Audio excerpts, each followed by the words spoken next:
এই অনুষ্ঠানটি পুরোপুরি সাজানো হয়েছে অটিজম শিশু, তাদের প্রতিভা এবং অভিভাবক বৃন্দদেরকে সাথে নিয়ে। পবিত্র ঈদ উল ফিতর উপলক্ষে বিশেষ চাহিদা সম্পন্ন শিশুদের অংশগ্রহণে বিশেষ অনুষ্ঠান আমাদের ঈদ। কোলাকুলি করেছি, সামাই খেয়েছি, নুডলস খেয়েছি, পায়েস খেয়েছি।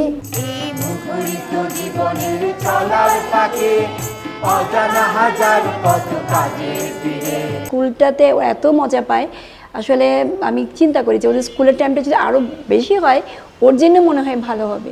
দেখবেন ঈদের দ্বিতীয় দিন সকাল 10টায় বাংলাদেশ টেলিভিশন চট্টগ্রামে। নেওয়া হয়েছে, তারপর একটা ব্যাগ নেওয়া হয়েছে, আসলে খুবই টুকিটাকি ছিল।